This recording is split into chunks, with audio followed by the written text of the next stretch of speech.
Baik, bismillahirrahmanirrahim. Assalamualaikum warahmatullahi wabarakatuh. Waalaikumsalam warahmatullahi wabarakatuh. Terima kasih semua teman-temannya, Mas Salim, Kang Hendra. Oh, sorry, saya kadang-kadang lupa, Cak Salim. Di kelas ini harusnya pakai Cak Salim. Cak Salim, Kang Hendra, dan juga teman-teman semuanya,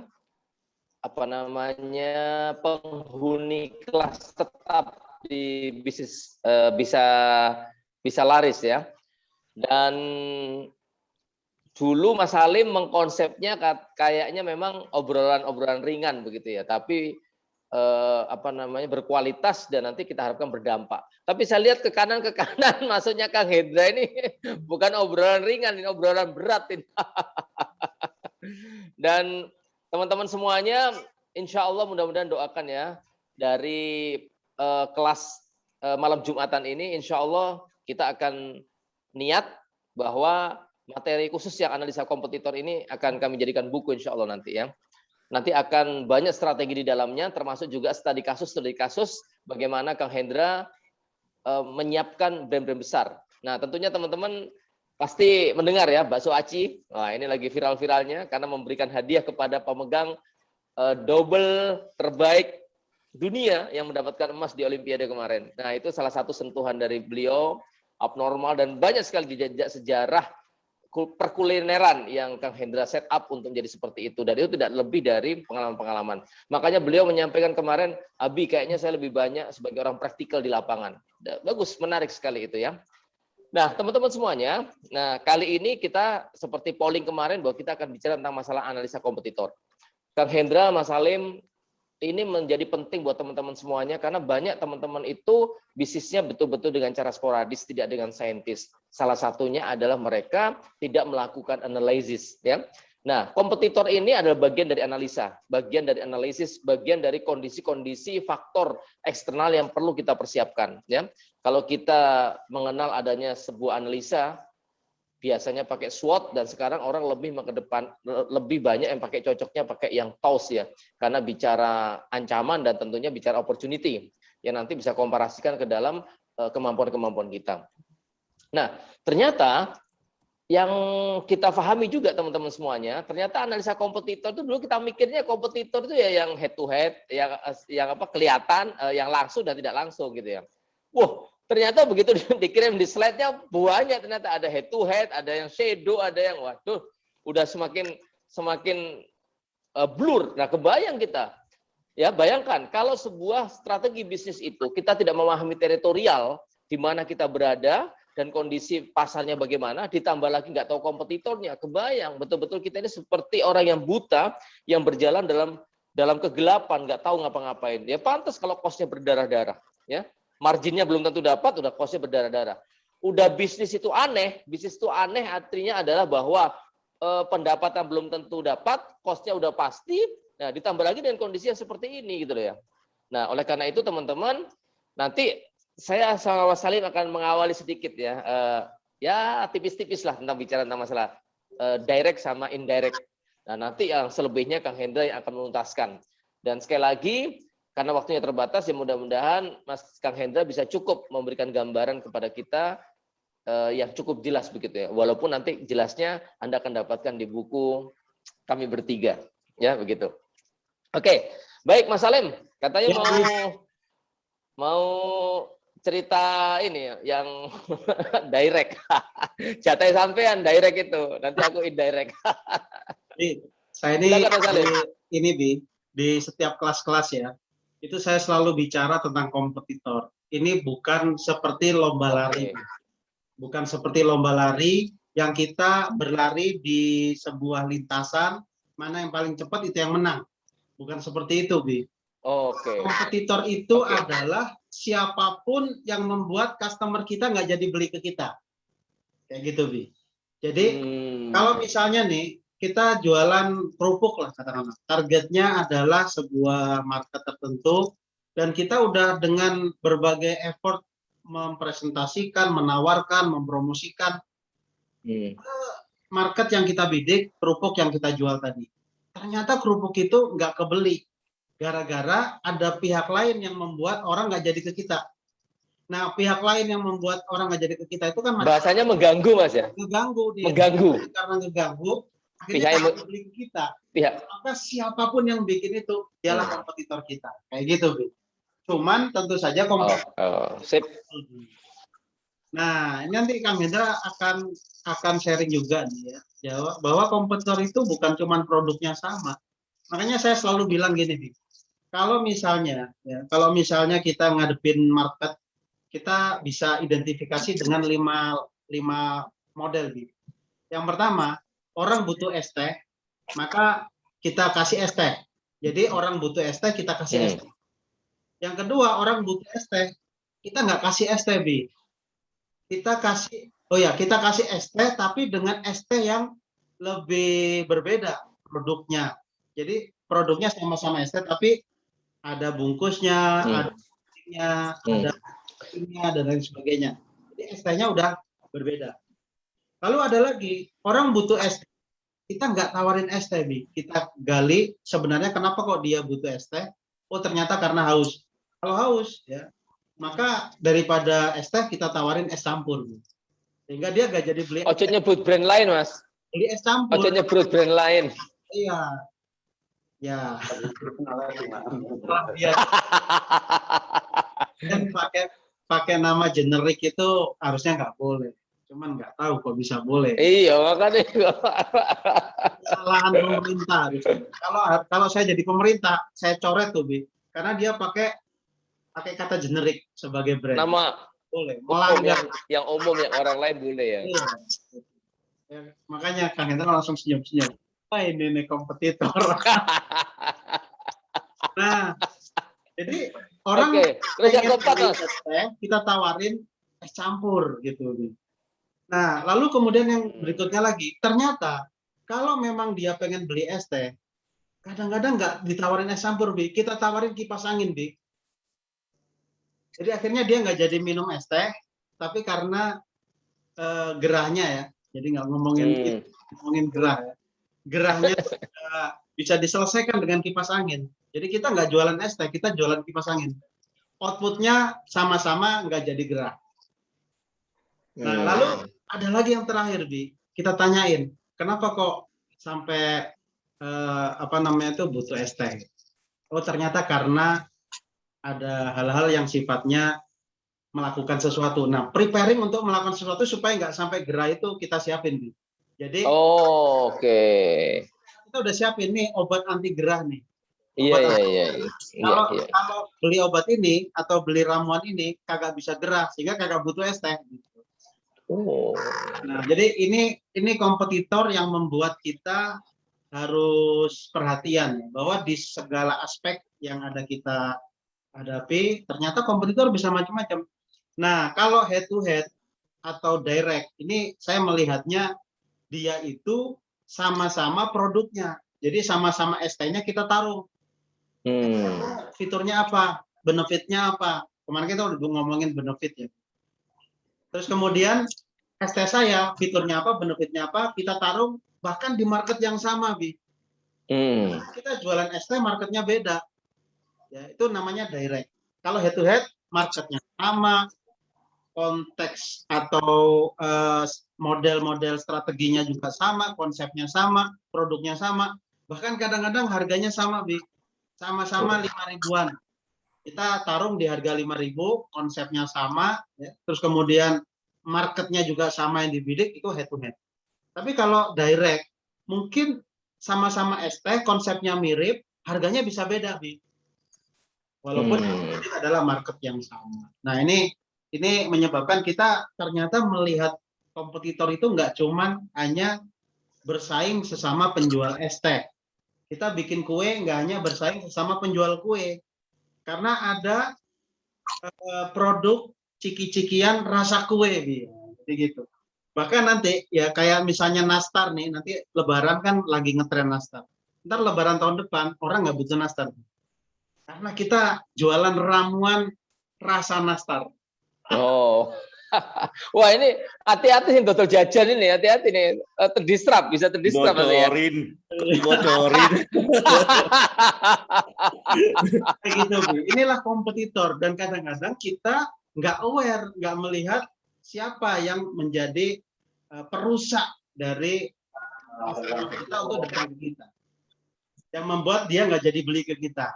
Yang membuat dia akhirnya memilih solusi lain yang bisa jadi solusinya itu bukan kue yang sejenis.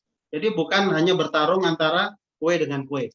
Makanya bilang, kita ngomongin kompetitor itu sama kayak keluarga. Jadi kayak kadang-kadang istri itu bisa cemburu buta, bukan gara-gara wanita ketiga, tapi gara-gara handphone, ya, gara-gara laptop. Nah, berarti laptop itu menjadi head to head sama istri atau direct? Dia menjadi indirect gitu, Bi. Indirect. Produknya beda. Laki-laki suami sama istrinya jadi cemburu buta gara-gara istrinya lebih demen drakor daripada dia. Berarti laptopnya itu mengambil perhatian suaminya ya? Mengambil perhatian sehingga si istri tadi nggak jadi support suaminya, dia lebih demen sama drakor. Suaminya pun begitu. Ya, dia tidak terlalu asik ya sama istrinya, tapi akhirnya lebih demen sama laptopnya karena banyak hal di situ. Nah, si istri menjadi teralihkan ya terhadap suaminya, demikian juga suami menjadi teralihkan kepada istrinya. Inilah kompetisi, saling memperebutkan interest. Jadi kalau misalnya customer nih, kan intinya customer itu solusinya cuma dua. Dia punya keinginan yang harus dipenuhi, sama punya kebutuhan yang harus dilayani. Ya, kalau misalnya kita pakai value bisnis model, isinya cuma dua, gain atau pain. Kalau misalnya gain, kita tawarin dia pengen apa sih, kita tawarin keinginannya. Kalau dia butuh apa, butuh problem apa, gitu kita selesaikan permasalahannya kan gitu, Bi. Tapi dua hal tadi itu kita ya untuk membuat si customer nggak jadi ke kompetitor yang kita bidik itu, yang kita definisikan, yang kita pahami, kita pelajari, kita rusak di tengah-tengahnya. Nah, dia butuh sesuatu ya.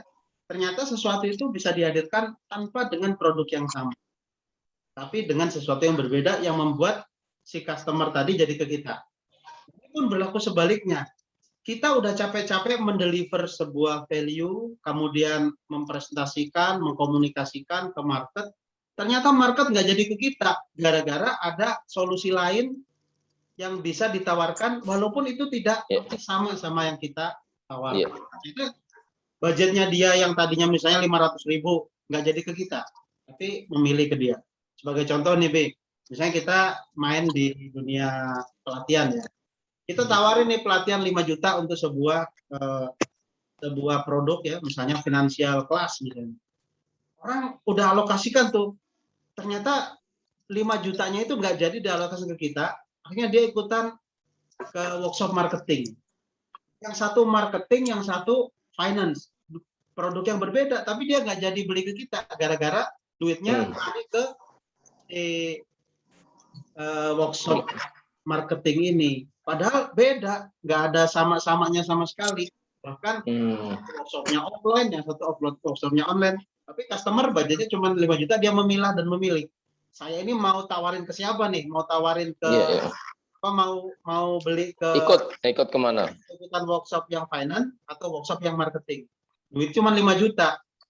Yang tadinya mau ikutan ke kita gak jadi. Itu kalau faktor belum kalau faktor waktu. Waktunya benturan, sama-sama kayak gini nih.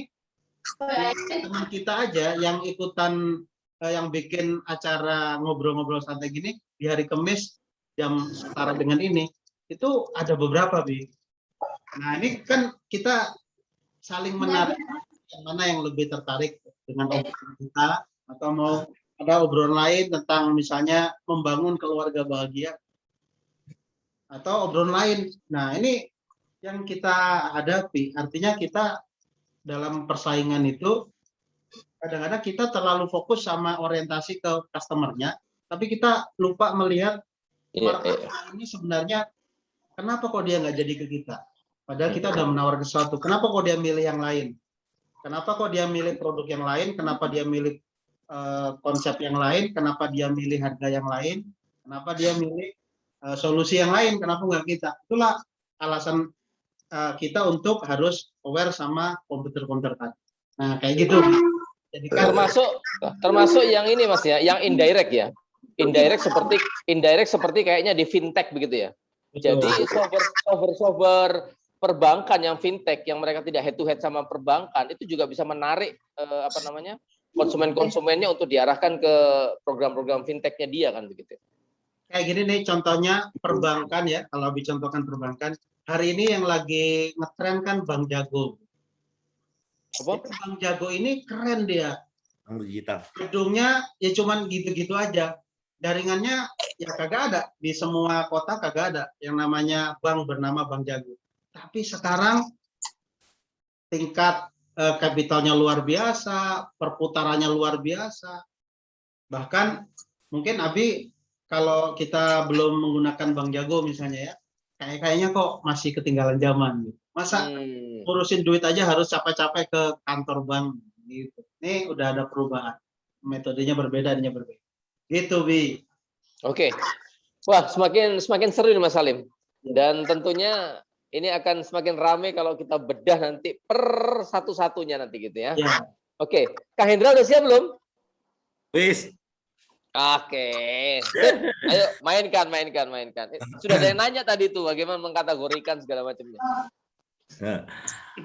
Langsung mulai nih. Oke, bismillahirrahmanirrahim. Assalamualaikum warahmatullahi wabarakatuh. Wah. Waalaikumsalam. Nyangka ini. Harusnya kemarin cuma pembicara tamu, kenapa sekarang jadi rutin ini? Perasaan kemarin cuma diminta 1 kali, sekarang jadi rutin. Oke. Jebakan Batman. Oke, prinsipnya sih begini ya. Di Indonesia ya, atau di Indonesia khususnya ya, para UKM itu pada kurang paham bagaimana sebetulnya melihat sebuah kompetisi gitu kan. Dan UKM kita itu kecenderungannya, entrepreneur kita itu di Indonesia ya, kecenderungannya adalah latah. Dan kecenderungannya adalah gampang mengcopy tanpa mengetahui siapa yang di-copy dan bagaimana yang di-copy itu menjalankan bisnisnya. Nah, ini menarik nih. Dan terutama dalam memilih lokasi ya, dan menentukan siapa kompetitornya, itu mereka cenderung lebih ke arah asal ada dia, gua buka. Mereka pikir bisnis itu semudah Alfamart dan Indomaret yang sebelah-sebelahan. Nggak semudah itu, Alfonso, kan gitu kan. Nah, setelah saya coba menggali lebih dalam mengenai kompetisi, ya ternyata ada 15 kategori kompetitor loh. Masya Allah. Tahu nggak sih kategorinya tuh kalau Anda bilang kompetitor itu kayak gimana? Belum tentu apakah KFC sama McD itu kompetitor misalnya. Apakah KFC dengan Jeko kompetitor? Kategori yang mana masuknya? Dengan mengkategorikan, itu kita akan bisa langsung melihat strategi apa yang akan kita lakukan, produk inovasi apa yang akan kita lakukan, dan promo apa yang akan kita lakukan untuk memenangkan kompetisi tersebut. Nah, pertanyaannya, are you know your competitor? Tahu nggak sih? Nah, orang tuh segampang, oh karena gue jualan ayam, kompetitor gue adalah ayam. Oh karena gue jualan minuman, kompetitor gue adalah yang jual minuman. Lagi-lagi nggak segampang itu. Jadi ada memang yang kebetulan sukses di sebelah kompetitor. Kalau saya bilang kebetulan, ya. Makanya saat ini saya coba untuk bedah. Ini temuan saya di lapangan. Jadi kalau teman-teman cari ya di buku atau di manapun mungkin nggak ada ya teori ini. Makanya saya pengen banget sharing ini jadi sebuah buku gitu kan. Kecuali buku kita ada. Nah, memang di lapangan ini cukup menarik. Kalau kita sering di lapangan itu kita menemukan hal-hal yang sebenarnya itu gampang. Namun tidak ada yang mau mencatat dan membuat itu sebagai sebuah kesimpulan gitu. Di Indonesia itu kebanyakan istilahnya komentator, tapi sedikit yang eksekutor gitu. Nah, ketika eksekutor ini melihat di lapangan tuh ternyata nggak segampang yang dibilangin komentator gitu, istilah kasarnya gitu. Di lapangan ini kompleks banget gitu. Oke, sekarang saya bedah dulu. Yang paling pertama adalah kompetitor itu sebetulnya adalah head to head. Nah, head to head ini seperti biasa. Saya jualan ayam. Mas Salim, screen-nya nggak bisa dilihat Mas Salim? Atau gimana? Bisa. Tolong Mas Salim, mungkin bisa diulang. Bisa. Kita share. Iya. Biar teman-teman juga bisa nyatet Mas Salim. Oke. Mana, Mas? Ya. Oke. cakep. Saya bagi dalam 5 kategori ya. Other itu nanti saya bahas terakhir, tapi head to head. Jadi sebenarnya yang teman-teman bilang kompetitor selama ini itu adalah yang head to head. Saya jelasin masing-masing ya. Head to head ini adalah kompetitor yang secara 4 kategori. Kenapa saya bilang 4 kategori? Ternyata kita nggak perlu banyak-banyak mengkategorikan bisnis kita. Cukup 4 aja. Produk, pricing. Pricing ini maksudnya pocket ya. Belum tentu harga per piring, bisa jadi pocket. Target market dan konsep. Gitu. Nah, yang head to head ini keempat-empatnya sama. Keempat-empatnya sama. Nah, kita bahas hari ini adalah KFC atau McD biar lebih gampang dianalogikan. Kira-kira siapa head to head-nya McD dan KFC? McD siapa kompetitornya head to head? Adalah KFC. Harganya sama nggak? Sama. Produknya sama nggak? Sama. Pricing-nya sama nggak? Sama. Target market-nya sama. Gitu ya. Sekarang kalau saya tanya, ini maksudnya produk adalah produk utamanya. Sekarang saya tanya, misalnya sama apa tuh yang jualan burger yang gede, Carl's Junior. Apakah McD atau nggak KFC head to head dengan Carl's Junior? Jawabannya tidak, karena produknya beda. Carl's Junior jual ayam, tapi the main product of Carl's Junior adalah burger. Nah, jadi kita harus bisa melihat mana yang benar-benar head to head. Jadi ternyata head to head itu adalah memiliki 4 kesamaan. Produk, pricing, konsep, dan target market. Konsep itu maksudnya gini, kalau Anda jualannya gede, restonya, maka kompetisi dengan yang gede juga. Kalau Anda jualannya pakai AC, maka kompetisi dengan yang pakai AC. Kalau Anda nggak pakai AC, Anda nggak bisa bilang head to head dengan yang pakai AC. Gitu. Sebagai contoh misalnya, McD head to head nggak sih dengan The Besto? Enggak jawabannya, karena satu nggak pakai AC. Contoh, konsepnya berbeda. So, apa itu head to head? 4 kategori tadi saya sebutkan, semuanya sama. Jadi ketika Anda mempunyai produk dan Anda sama secara produk, pricing, konsep, dan target market, maka Anda adalah head to head. Nah, head to head inilah yang baru Anda perhatikan. Oh, ternyata dia jualan ini, kita harus jualan ini. Oh, dia harganya segini, kita harganya segini. Oh, dia lebih cenderung ABG, sementara kita lebih cenderung bapak-bapak misalnya. Nah, ini bisa ada bisa ada tarik-menarik yang sangat signifikan di antara head to head ini, sehingga kompetisinya jadi fair. Namun, kita sering banget miss dengan kompetitor yang kedua. Atau kita pikir kompetitor kedua ini adalah head to head kita. Apa itu? Direct kompetitor. Kok direct? Bedanya apa head to head? Head to head tadi saya bilang 4. Wajib 4 sama. Head to head. Ya. Tapi kalau direct, itu yang sama, hanya produknya saja. Ya. Jadi misalnya saya adalah KFC. The Besto itu adalah kompetitor saya, tapi yang direct. Karena apa? Harganya udah beda. Konsepnya beda, target marketnya pun beda. Gitu. Nah, maka dia adalah direct kompetitor saya. Apakah saya terganggu? Tidak terlalu. Terkadang yang direct itu tidak terlalu, karena biasanya sama hanya produknya saja. Namun, brand besar ini akan membuat suatu produk yang murah, sehingga secara tidak sadar, si direct kompetitor ini diambil marketnya. Contoh misalnya McD. Ingat nggak zaman dulu McD pernah menciptakan burger Rp5.000 di eranya? Ya, itu sebenarnya dia sedang menghantam brand burger saat itu. Yang mereka nggak sadar kalau lagi dihantam sama brand besar, karena mereka merasa, oh McD bukan saingan gua kan cuma di pinggir jalan. Dia nggak sadar kalau itu sebenarnya adalah direct kompetitor. Kan produknya sama. Jadi dia nggak aware tuh terhadap orang kompetitor yang marketnya diambil. Nah ini yang sering terjadi. Kok gue sepi ya? Kok gue turun omsetnya? Padahal sebenarnya dia secara tidak langsung sedang diambil marketnya. Oleh siapa? Oleh direct atau indirect atau shadow. Nanti saya jelasin. Gitu.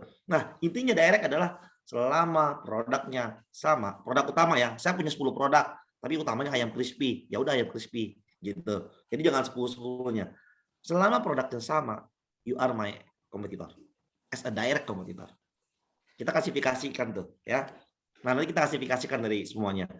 Yang ketiga, itu ada yang namanya indirect competitor. Indirect competitor ini juga saya bagi-bagi lagi. Ini adalah produknya beda. Ingat kategorinya, indirect adalah yang produknya betul-betul beda. Namun memiliki 2 kesamaan. Minimum. Kok harus dua? Yes, kalau cuma satu itu saya sebut dengan shadow, ya. Nanti saya jelasin bedanya shadow apa. Nah, dia harus dua. Namun di dalam dua ini indirect, saya bagi lagi 3 kategori di dalam indirect. Ini yang orang sangat tidak paham. Saya pernah cerita waktu, kalau salah minggu lalu dari sini juga, seorang Marlboro, dia itu sampai memikirkan siapapun produk brand apapun yang bisa mengeluarkan uang 10.000 dari kantong konsumennya untuk memilih produknya dia dibandingin rokok Marlboro, maka dia kompetitor. Gitu. Nah itu, jadi dia ngeluarin 10.000 nih beli pulsa, berarti itu si Marlboro akan merasa pulsa itu kompetitor gua. Nah ini adalah indirect, karena produknya totally beda banget produknya. Tapi mungkin punya 2 kesamaan. Satu adalah pocket size-nya sama, orang ngeluarin pricing-nya. 2, target market-nya mungkin sama. Orang ngeluarin 10.000 buat rokok sama orang ngeluarin 10.000 dengan pulsa pasti kan sama tuh, mirip-mirip karakter target market-nya. Minimum 2 dia. Gitu. Nah, namun di indirect ini saya bagi lagi. Masalahnya mungkin bisa next.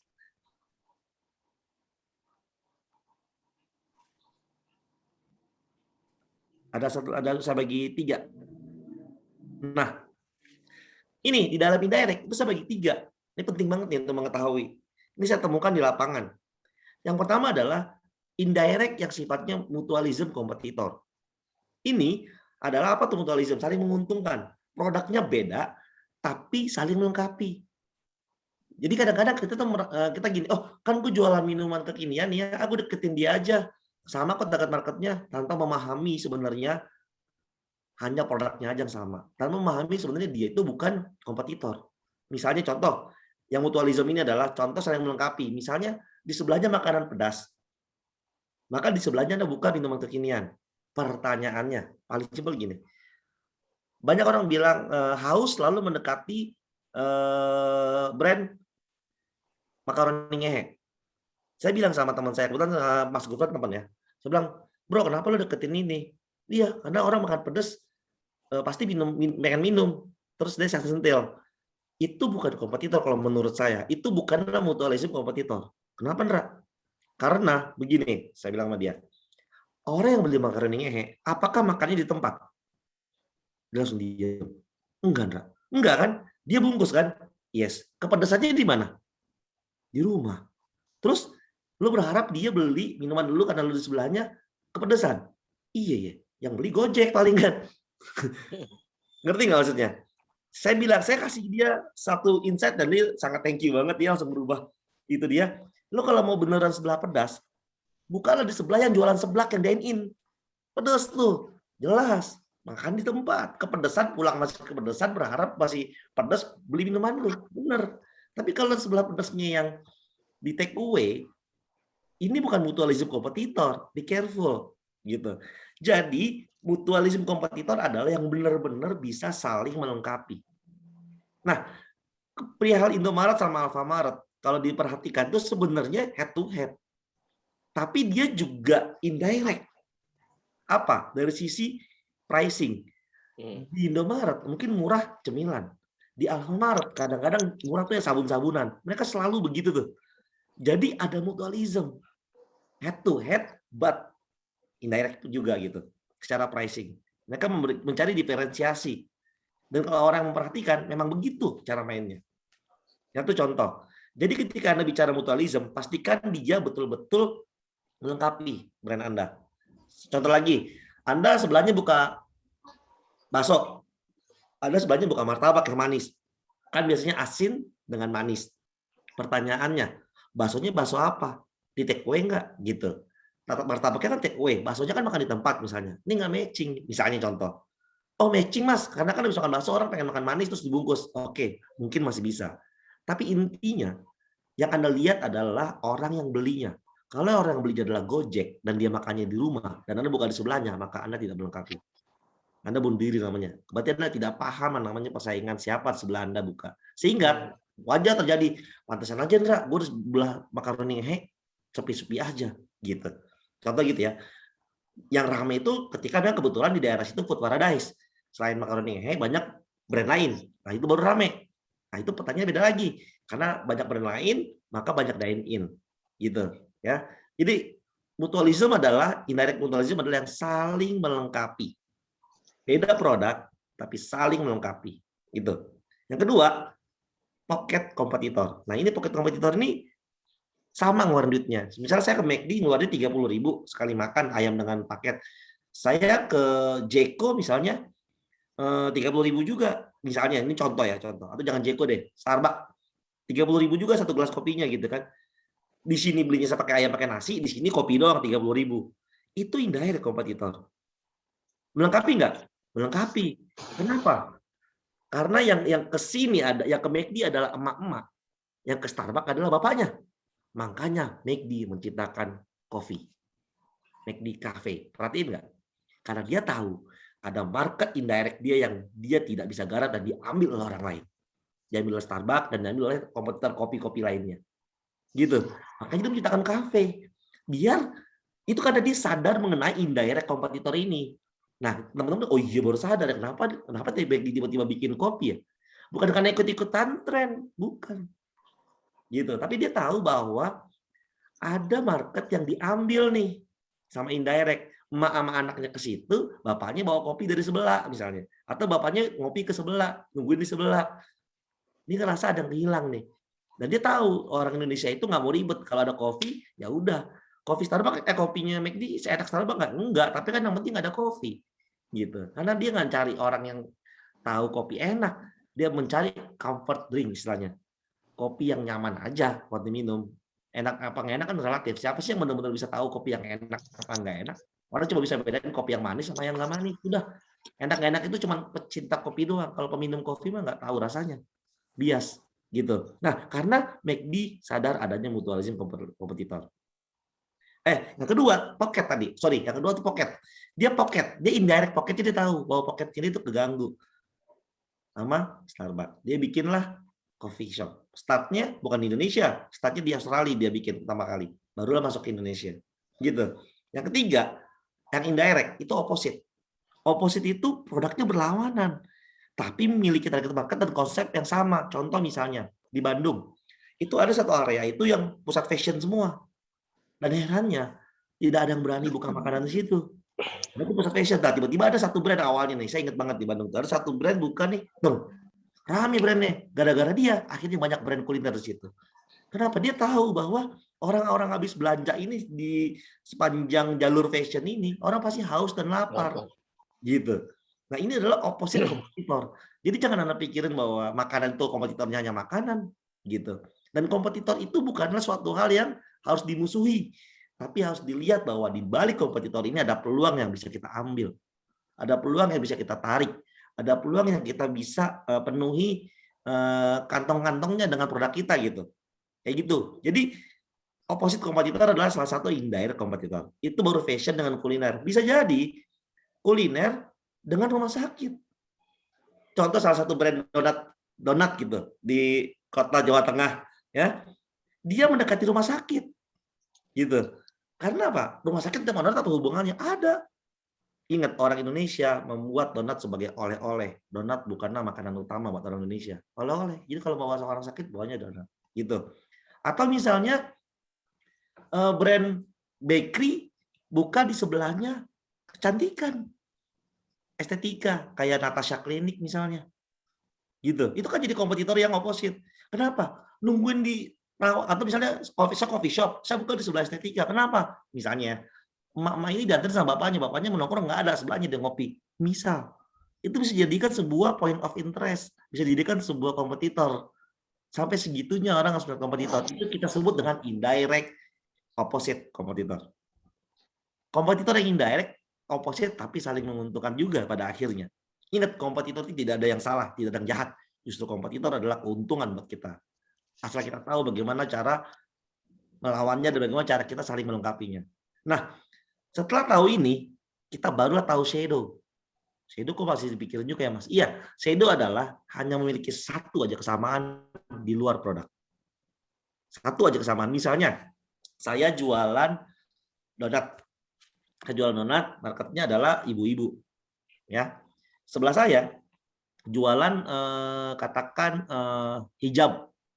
Jualan hijab, marketnya juga ibu-ibu. Tapi hijabnya dia mahal. Gitu. Jadi yang sama hanya target marketnya. Poketnya beda karena dia hijabnya mahal, saya donatnya murah misalnya. Tapi secara target market sama ibu-ibu. Nah, itu shadow. Itu bisa juga dijadikan point of interest. Kenapa? Karena ibu-ibu tersebut ketika habis belanja mahal tersebut mungkin dia pengen ngemil gitu. Makhluk yang suka ngemil kan hanya wanita gitu kan. Pria tidak terlalu suka ngemil gitu kan.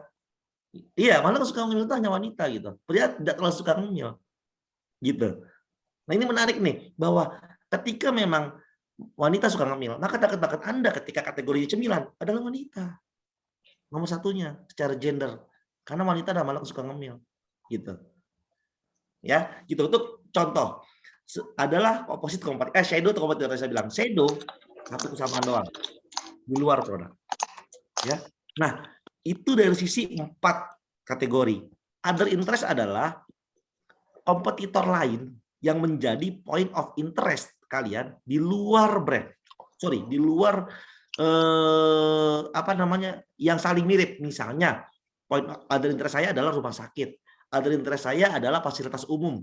Other interest saya adalah misalnya pom bensin. Other interest saya adalah Indomaret misalnya. Indomaret kenapa bisa jadikan kompetitor? Bisa dia kompetitor. Yang mana masuknya? Kalau orang sekali belanja di Indomaret adalah 20.000 mayoritas, ya berarti dia kompetitor poketnya. Gitu. Jadi jangan lihat, oh kok dia lengkap Kang, banyak produknya. No. Lihat apanya? Poketnya kah? Saya tanya sama Bapak Ibu, orang Indomaret, apakah beli sekeranjang gede? Enggak, mayoritas orang ke Indomaret tuh bawanya satu plastik kecil. Dan paling banyak belanja di Indomaret hanya 2 item. Saya udah perhatiin banget. The most orang belanja di Indomaret adalah 2 item. Entah itu rokok sama aqua sama apa, pokoknya 2 sama ciki gitu. Mayoritas ya saya bilang gitu. Mayoritas 2 pokoknya dia ngambil. Nah, paham nggak? Nggak ngeh kan? Ya karena memang saya kalau ke Indomaret suka perhatiin. Karena saya dua, megangnya 2 barang, 4 barang, 5 barang. Kebanyakan 2. Gitu. Nah, itu bisa jadi kompetitor. Nah, dari 4 ini, kategori 4 dan kelima yang ada interest, saya kategorikan lagi menjadi 15 kompetitor. Mungkin next, Mas Arif. Nah, ini yang menarik nih. Menarik nih, 15 ya. 4 aja kita udah dari 15 jadi 15. Next. Nextnya gimana nih? Mas Salim itu yang pegang. Mas, next Mas. Nah, 16 kan yang ada Mas. Yang pertama lihat. Nomor 1 sama, 2 sama, 3 sama, 4 sama. Head to head. Ya kan? Ketika produknya sama, konsepnya sama, pricing-nya sama, namun beda target, dia saya bilang direct. Nah, Anda bisa tulis sendiri tuh di sebelahnya. Brandnya apa tuh kompetitor Anda? Siapa? Orang yang produknya sama, konsepnya sama, pricing-nya beda, harga-targetnya sama, dia direct. Produknya sama, konsepnya berbeda, pricing-nya sama, target market-nya sama, direct. Marketnya sama, konsepnya beda, pricing-nya beda, target market sama adalah direct. Kalau Anda perhatikan, lihat, direct aja ada 1, 2, 3, 4, 5, 6, 7. Kebayang nggak? Ternyata direct kompetitor kita itu ada 7. Kaget deh, Bapak Ibu kalau tulis ya. Ternyata kompetitor kita bisa sampai 50 loh. Gitu. Jadi, mau ada berapa minimum kompetitor di sebelahnya. Jadi kalau Bapak Ibu buka makanya ada istilah food paradise. Kalau saya buka, saya mau ada minimum ada 5 kompetitor. 1 head to head, 2 direct, 2 indirect, 1 shadow. Keren kan? Jadi Anda itu benar-benar mencari lokasi itu nggak ngasal. Selain dari hal-hal lain tentunya. Namun dari sisi kompetitor saja, Anda bisa tahu bahwa lokasi ini menarik apa enggak. Gitu ya. Dari direct ada 6, bayangkan. Dari indirect ada 4. Dari shadow ada 3. Nah, ini yang mungkin jarang yang tahu kali ya. Mungkin hanya di room ini nih. Ini materi ini baru pertama kali saya keluarin. Ini yang pertama ini. Ini harus saya bawain besok di acara seminar sebelah. Oh iya. Yang berbayar ini gratis. Iya. Oh, saya sama Salim aja baru tahu ini. Ini materi ini harusnya besok yang berbayar. Ini gratis buat teman-teman. Jadi kalau melihat dari yang disampaikan sama Kang Hendra tadi itu ya, sebenarnya kita masih bisa ngomongin lebih spesifik tentang menemukan lokasi yang tepat. Karena ini Iya. kita baru ngomongin kompetitornya dulu nih. Belum sampai secara detail lokasi, terus Belum. nanti Namun ini udah cukup. bagaimana marketnya di situ, radius berapa kilometer, kayaknya juga menarik juga, Bi. Nah, tergantung polling. Tergantung Sekarang polling. cukup nih. Aduh. Saya bidang tamu, kenapa jadi bintang beneran? Loh, bintang tamu seumur hidup. Iya. Oke, artinya gini, kalau tadi Bang Indra udah mulai merembet ke menemukan lokasi yang tepat, saya kira ini bisa jadi next konten ya, atau next obrolan. Mungkin hari ini kita lebih definisikan secara detail tentang kompetitor itu sendiri. Masalah nanti kompetitor ini adalah part of aspek yang akan didefinisikan ketika kita ngomongin lokasi. Saya yakin lokasi bukan cuma tentang kompetitor aja, tapi tentang positioning dan lain sebagainya. Maka mungkin pembahasan itu kita tahan dulu, Kang Hendra. Kita lebih balik lagi ke kompetitor. Termasuk nanti kalau teman-teman nanya dulu Mas Salim. Kompetitor nih. Nanya nggak? Ya, pertanyaan tuh di dalam. Ayo. Ya. Nanti dari kue ya, pembuat kue, namanya Bu Desi. Produknya namanya Danika. Bagaimana cara mengklasifikasikan kompetitor? Kang Hendra, silakan. Udah kan tadi?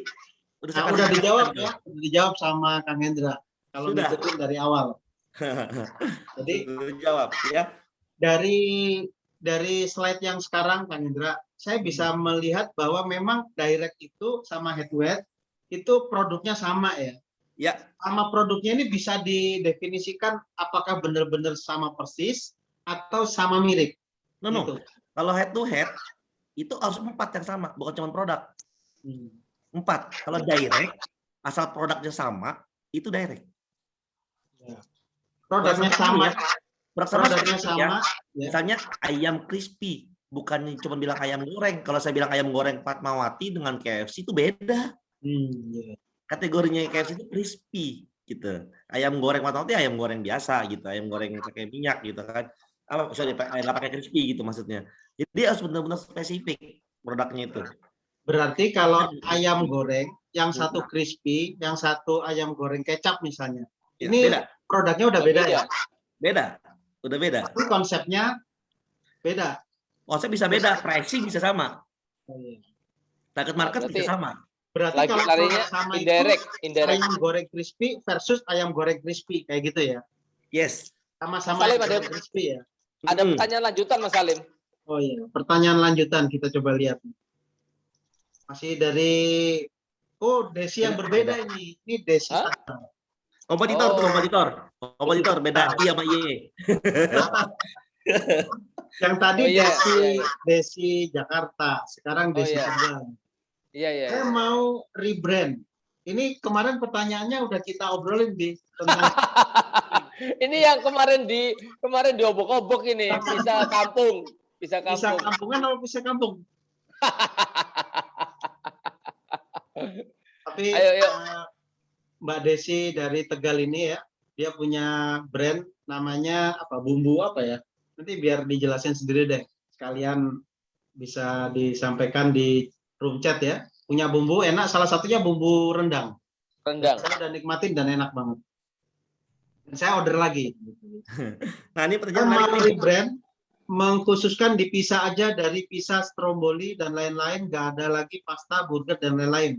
Masihkah bisa happening di saat sekarang? Berarti ngomongin tentang momentum. Nah, itu kemarin tuh momentum. Ya, silakan Kang Indra. Jadi gini, saat ini kan kalau kita lihat ya brand yang lagi produk yang lagi viral selain minuman kekinian adalah burger. Kalau di Jakarta, saya nggak tahu kalau di daerah. Burger Bangor ini lagi agresif banget di Jakarta. Namun pertanyaannya, apakah betul burger adalah produk long lasting? Itu dulu satu. Jawabannya adalah betul. Jadi gini, kalau Bapak Ibu mau melihat suatu produk, lihatlah brand yang menjual produk tersebut yang udah lebih dari 5 tahun. Burger, siapa yang jual burger? McD, BK. So berarti produk tersebut adalah produk yang lasting. Itu berarti udah benar secara produk. Namun apakah saat ini bener jualan pizza atau burger gitu. 2, pizza. Pizza udah dijual sama Pizza Hut sejak kapan? Udah dari 10 tahun yang lalu. Berarti dia merupakan produk yang long lasting. Pertanyaannya, apakah tahun ini untuk memulai pizza? Gitu. Di Jakarta saat ini lagi viral nih, waffle, beer butter. Itu gila. Sampai semuanya sold out mulu tiap hari di GoFood dan Grab. Gila, parah banget sih. Gitu. Nah, pertanyaannya, apakah ini seasonal atau ini benar-benar akan jadi produk long lasting? Yang harus dipikirkan adalah Indonesia itu sulit banget untuk diedukasi. Sulit banget. Ya, apalagi kalau kita bicara bukannya di daerah-daerah yang tidak kota besar, yang kelas B atau C misalnya kelasnya kotanya. Mungkin kalau di Surabaya, di Bandung, di Jakarta mungkin mudah untuk menjual produk-produk yang sifatnya kekinian seperti burger, pizza, or pasta bahkan gitu ya. Namun kalau bicara pizza ini secara produk sudah pasti karena sudah dibuktikan oleh Pizza Hut. Cuma pertanyaannya apakah tahun ini, tahun depan, atau 2 tahun yang lagi, atau 3 tahun lagi? Gampang. Kapan Pizza Hut berdiri? Kapan Pizza Hut meledak? Itu adalah siklus. Coba dihitung. Saya kasih clue tuh. Jadi bagaimana cara menghitung siklus suatu produk bahwa produk ini akan viral?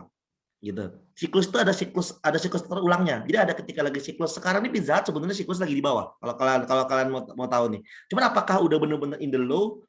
Pizza apakah akan balik?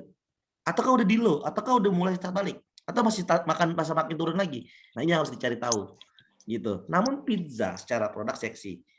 Cuman apakah harus tidak dengan pasta? Menurut saya pizza itu memang temannya rata-rata pasta. Kecuali Anda memang fokus di pizza saja.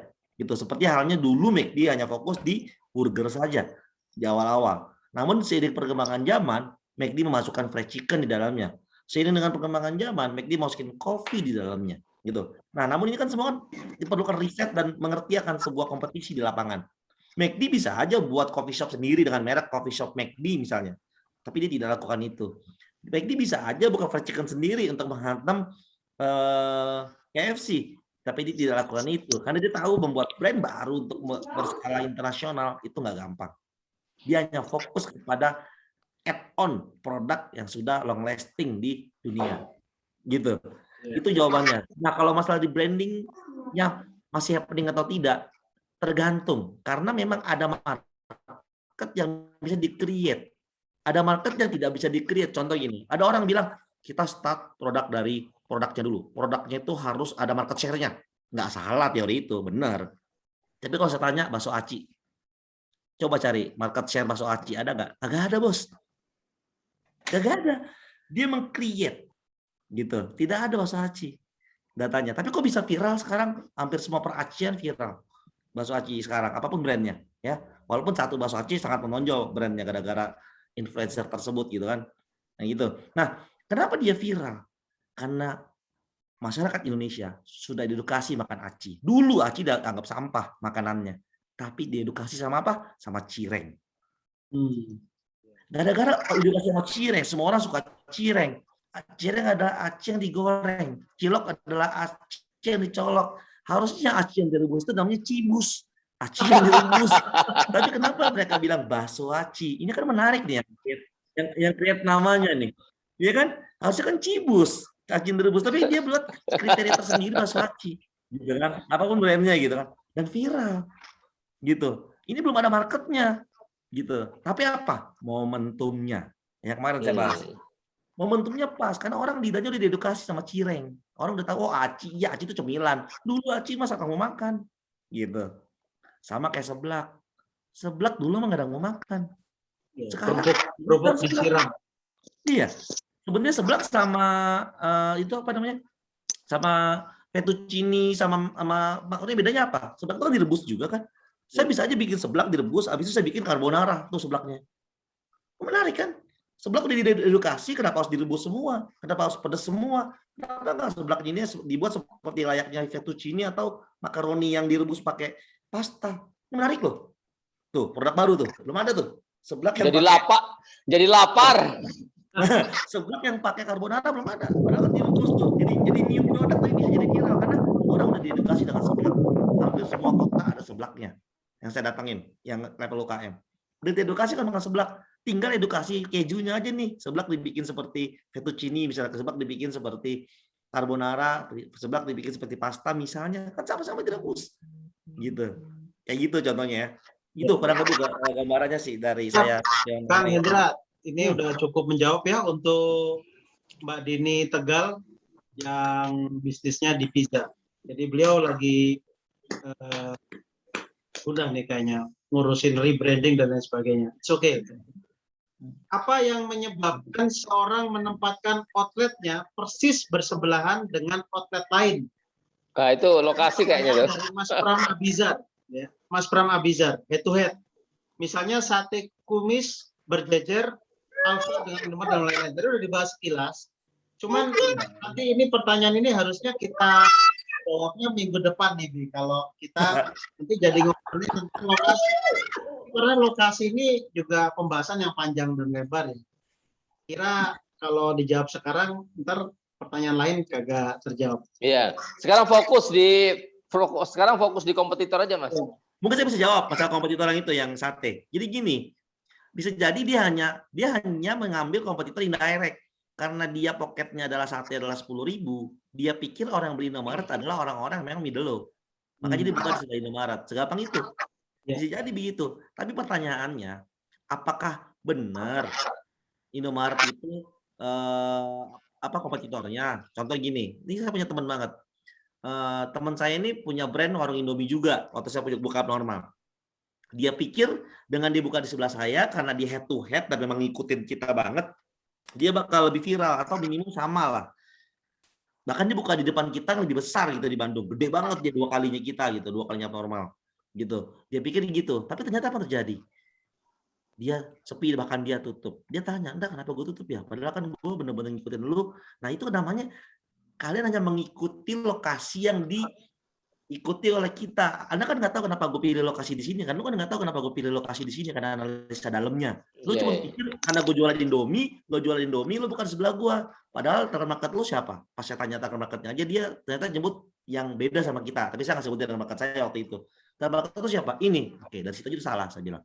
Gitu. Nah, makanya kenapa akhirnya orang buka di sebelahnya itu belum tentu rame walaupun produknya mirip-mirip. Itu selain faktor branding dan rasa dan harga ya, macam-macam. Cuman sesimpel itu cara analisa gampangnya untuk awal. Beneran tahu nggak?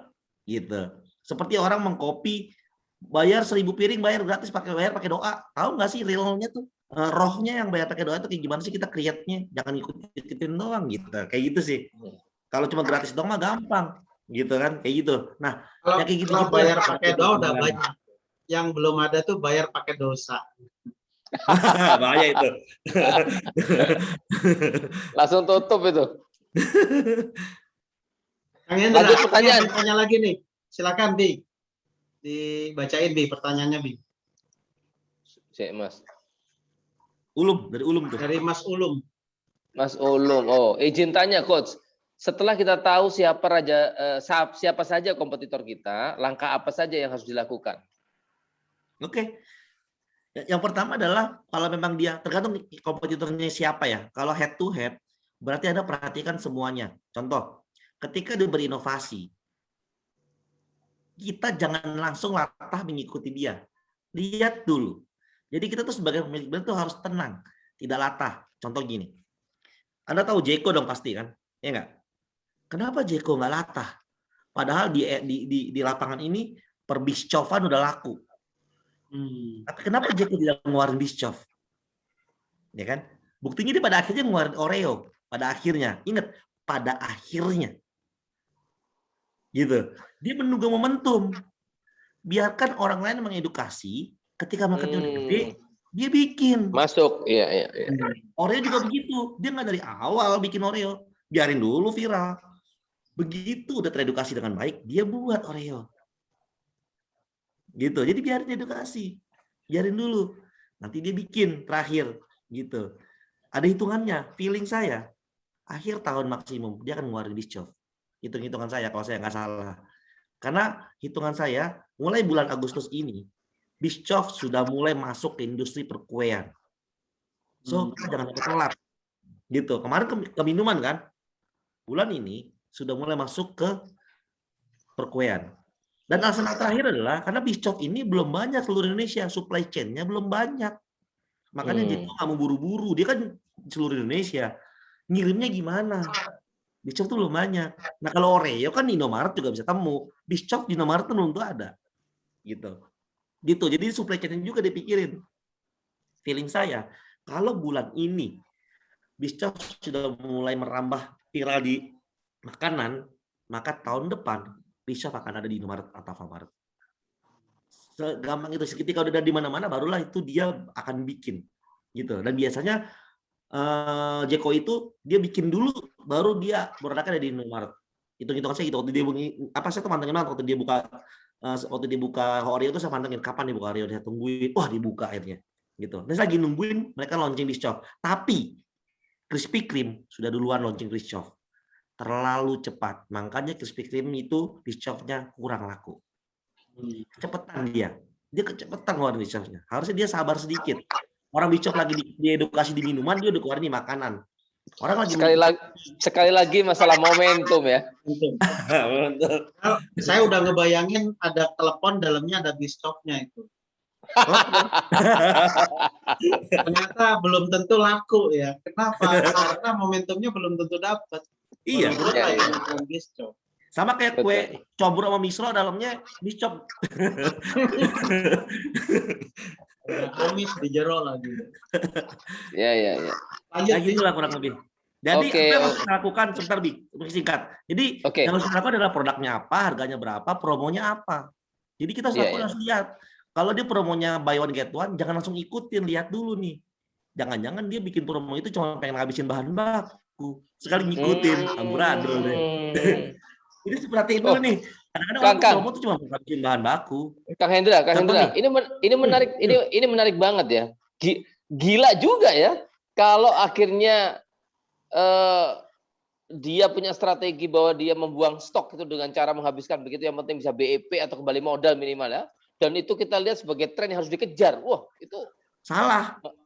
Jadi itu makanya saya bilang, Masya Allah itu nggak berdarah-darah lagi, gila itu. Ingat nggak waktu Catai mengeluarkan promo 5.000 yang macan tutul itu, boba, susu 5.000. Nah orang berpikir Catai itu keganggu sama minuman kekinian yang murah-murah, dia banting harga. Tidak. Catai itu punya stok banyak banget boba dan dia harus habis dalam waktu 3 bulan kalau nggak expire. Karena saya tahu, karena saya di dalam grup Bisdev. Jadi grup Bisdev itu saling membicarakan, mereka terbuka gitu di situ. Tapi kan di luar sana nggak tahu. Brand-brand UKM tuh nggak ada yang tahu, gitu. Dan kita ikutin gitu, kita telatah, terus kita banting harga. Kita banting harganya bleeding, dia memang mau buang. Dibandingin dia rugi, nggak apa-apa dia bleeding. Dia nggak bleeding, karena dia buang stok. Nah kita bleeding, karena kita nggak paham, kita ngikutin dia, ngejar dia. Nah, be careful. Masya Allah. Itu benar-benar harus dilihat. Jadi ini menarik, karena gini, di kelas-kelas finance ya, saya juga sering menyampaikan terkait masalah bagaimana cara ngabis inventory. Ini adalah dengan bikin promo-promo tadi. Hanya akan jadi makin keren ketika dikombin sama sudut pandangnya Kang Hendra terkait dengan persaingan. Yes. Iya. Di misalnya kayak tadi nih, Time ya, dia ngabisin inventorinya supaya nggak expired, dia bikin promo. Promonya orientasinya bukan dalam rangka untuk bersaing atau mengambil market, tapi ada orientasi, ada misi yang ingin dijalanin, yaitu pengen ngabisin inventory. Dan ini bisa bias kalau kita ngelihatnya nggak benar, ngelihatnya nggak maksimal gitu. Ini menarik. Saya rasa ini teman-teman UKM ya perlu menjadikan ini sebagai catatan penting. Mahal. Tapi harus benar-benar memahami understanding. Understanding or understanding. yang fashion, Kang, saya lanjut yang ini. Kalau di fashion, apakah hanya di model atau di harga yang dilihat kompetitornya selain lokasi? Gini, pricing kan tadi ada kan? Kan saya bilang 4, produk, pricing, konsep, sama satu lagi apa? Kok saya jadi lupa sendiri kan? Pricing, konsep, target market. Kalau model, itu target market sebenarnya. Contoh saya modelnya misalnya modelnya saya adalah hijabers. Nah, itu model, berarti target market adalah hijabers. Namun, pricing-nya berapa? Premium kah? Medium kah? Low kah? Gitu. Tapi target marketnya hijabers. Cewek kan nggak mungkin laki-laki pakai hijab kan gitu hijabers gitu kan kayak gitu. Tapi kalau baju panjang yang long dress belum tentu hijabers karena non hijabers pun pakai gitu. Jadi harus paham banget nih target marketnya. Jadi kalau saya bilang model itu target market, harga itu ya pricing tadi yang saya bilang gitu. Nah pricing itu belum tentu harga per baju loh. Harus detailnya lagi, saya kalau belanja baju ke toko baju, saya akan belanja berapa banyak? 2 atau 3. Kalau saya belanja 2, berarti harus kali 2, itulah pocket size saya. Jangan lihat hanya pricing-nya, lihat pocket size-nya. Gitu. Jadi kalau saya, perhatiin deh, sekarang saya tanya ibu-ibu deh, yang ibu-ibu, kalau beli baju ke toko baju sekali keluar, ada duit ya, anggap ada duit, dan Anda tertarik dengan brand tersebut, Anda keluar bawa berapa baju? Gitu. Bapak-bapak kalau masuk ke toko sepatu, keluar bawa berapa sepatu, bisa contoh. Nah itu harus dipelajari. Apakah beli sepatu doang, atau selalu beli sepatu dan kaos kaki. Nah itu akan beda tuh. Gitu. Itu akan beda banget. Makanya jangan cuma lihat produknya, tapi datang beli ini, belinya apa, dan berapa banyak yang dia beli. Dan temennya yang dibeli apa selain sepatu itu. Gitu. Temennya yang dibeli apa selain jilbab. Gitu.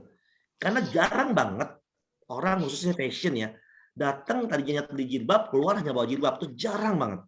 Pasti tambahin pinnya kek, tambahin roknya kek, tambahin apalah pokoknya. Gitu. Saya pribadi itu tadi pengen beli kaos, jadi beli yang lain. Kak Hendra, berarti kalau coba saya luaskan, yang pertama akhirnya benar bahwa perusahaan-perusahaan besar itu punya bisnis intelijen ya. Terus benar juga bahwa akhirnya perilaku behavior konsumen itu betul-betul ditongkrongin dia. Iya. Untuk melihat bagaimana pusaran-pusaran terkait dengan akhirnya kompetitor itu ya? Iya. Saya pernah mengalami pribadi. Waktu saya dulu masih bekerja di salah satu perusahaan multinasional di Jakarta. Saya belanja di satu mall di Plaza Indonesia. Ya, ini kurang ajar banget salesnya. Nah, karena saya datang ke sana, tadinya saya hanya pengen membeli sebuah ikat pinggang. Karena ikat pinggang saya putus, saya mau beli ikat pinggang karena malamnya ada acara, saya belilah ke mall tersebut. Saya masuk ke mall tersebut, dia pas saya mau cari apa Pak? Saya cari ikat pinggang. Dia langsung nanya, yang buat kerja, buat serius apa buat santai? Apa buat dua-duanya? Saya bilang yang bisa combine, yang bisa dipakai buat jeans dan bahan celananya, saya bilang gitu kan. Oke, Bapak usia berapa? Saya bilang usia sekian. Oke, wah kalau Bapak pengen itu dapatnya ini Pak. Dan dia ngeluarin bukan cuma ikat pinggangnya, dia jual ikat pinggang yang udah disambungin ke celana. Celana bahan. Make and match. Yes, Pak nih. Make and match. Ini, wah Bapak pasti lebih keren. Coba Pak, cobain dulu aja Pak, gratis. Saya cobain. Bagus celananya. Tiba-tiba dia keluar bawain jas. Ini pasangan jasnya Pak, coba Pak. Kalau Bapak pakai ini Pak, kata eksekutif muda, kawinan. Tebak saya beli jadi 4 jas. Jadi begitunya brand yang cukup bagus itu memanjakan dan menjual ke konsumennya. Nah pertanyaannya di kita kan coba diperhatiin ke toko fashion yang biasa. Datang siang kakak, beli apa? Oh ini jilbabnya ini warnanya apa kakak? Gitu doang kan. Makanya nggak beli banyak.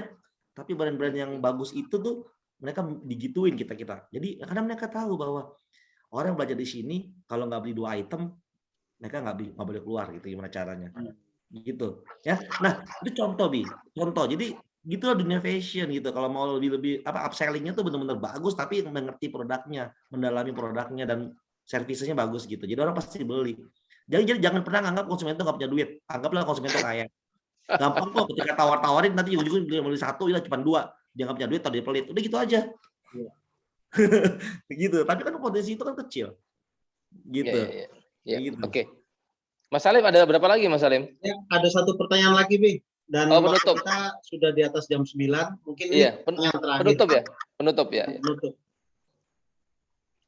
Oke. Kalau konsepnya untuk saat ini delivery aja gimana itu pizzanya? Tapi dibatasin jangkauannya untuk jaga kualitas dan tetap melt sampai di pelanggan. Mengingat yang den itu kurang dari 10% bahkan dari sebelum pandemi. Mungkin karena tempat juga kurang support untuk den-in. Ruko pinggir jalan yang tidak begitu besar juga nyatu sama rumah. Jadi konsepnya khusus take away. Oh, jadi ini memang tidak support di areal mereka untuk stay sepertinya Kang.